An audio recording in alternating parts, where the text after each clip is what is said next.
This is me at 15 years old. Very young, inexperienced, excited, joyful, and honestly a punk. Later on, my brother, though, would call me the Flame of Humanity, and my friends even nicknamed me Gatsby. This is the girl that I lived for. Her name was Dakota Valines. And now, after the best choice I've ever made, it is Dakota Hunt. Dakota had never been out of the country before, so I really wanted our honeymoon to be special. I had experience traveling. The many hard-working hours I spent as a youth paid for a lot of my trips and blood.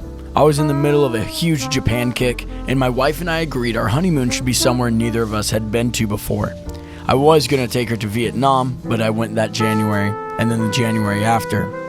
It also helped that the yen was at an all-time low, and after I paid for the majority of our wedding, so were my pockets. There's a feeling of immense anticipation as we filled our bags with only what we needed. Dakota, again, had never really traveled outside of the States before, and so I needed to set the standard for what a real traveler was.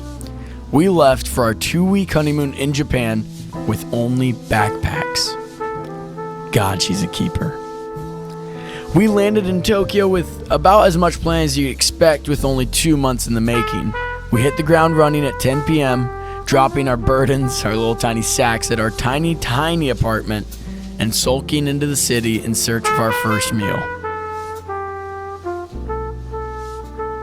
Wandering around Tokyo trying to find ramen that night was a surreal experience. A local man pointed us in the way of the only shop that was open, which seated 4 people, and there was no English anywhere. Just how I liked it. That ramen was really, really good too.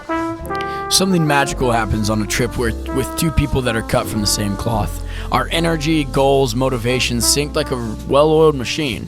We quickly fell into a rhythm of sorts in the Big Mekong, which we followed the rest of our trip, covering all the bottom half of the country. We would rise early, we would walk to a cafe that was nearby, we'd chat with the owners and the regulars. We would often enjoy the music that was being played there, alongside the books that we currently read. The city slumbered in the early hours, but we did not. Dakota was trudging her way through the Red Rising series, much to my enjoyment, as she also really loved it, and I was reading Mistborn for the first time ever for my first taste of Brandon Sanderson. After our morning ritual, we would have 2 main goals of the day: certain sightseeing places, items to buy, or experiences to indulge in. Alongside would come lunch, a period of hours where we'd wander the city or countryside, doing whatever lured us in. Dinner, and then a nighttime activity, and then slumber. Dakota experienced the city and whole country as a puppy border collie experiences duck chasing for the first time. She was always pulling at the chain. While I would never say that she outpaced me, she absolutely gave me a run for my money. This whole trip, and honestly this entire year, I've been on a real Anthony Bourdain kick, and I've been watching and reading a lot of his stuff. What's really stuck with me and what we talked about this whole trip was the idea of being a traveler and not a tourist. And Anthony has this wonderful quote that I'm going to read for you now. If I'm an advocate for anything, it's to move. As far as you can, as much as you can. Across the ocean or simply across the river. The extent to which you can walk in someone else's shoes, or at least eat their food, it's a plus for everybody. Open your mind, get up off the couch, move. Every day and every night, Dakota never once refused a plan nor an activity. The world was her little treasure, and I only thank the Lord I was within the gold rather than locked outside. Marriage is a surreal feeling, and nothing is stranger than being in your hotel at 2 a.m. with your best friend, tying your shoes because your wife wanted to go out to a jazz bar, and no one can tell you that you aren't allowed to go. There are no rules to what you aren't allowed to do. I am no bird, and no net ensnarls me. I am a free human being with an independent will. So a quote from Jane Eyre that sits soundly in my heart as I make choices and decisions. While this is true, so many folk around me live as the net is closing in. The walls are not tumbling, the train is not crashing. Rather, the walls squeeze slowly and the train follows the rails that have been already placed.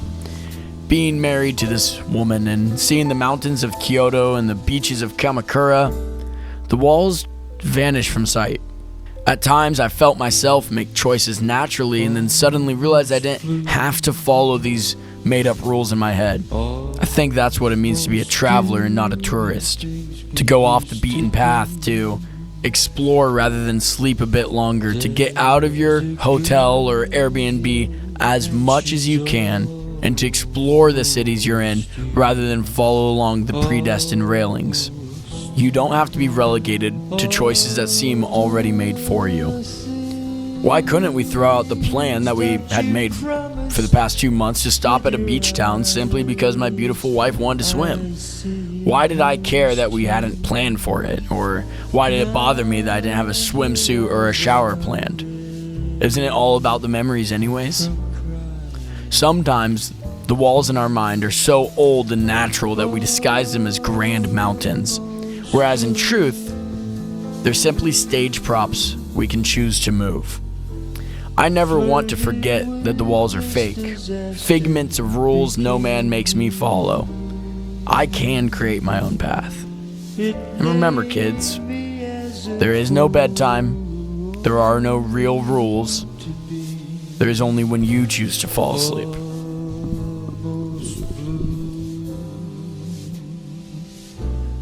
Almost touching it will almost do.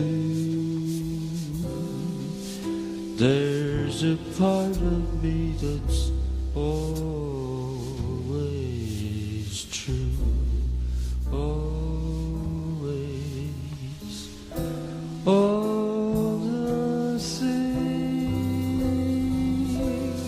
that you promised with your eyes, I see in hers too.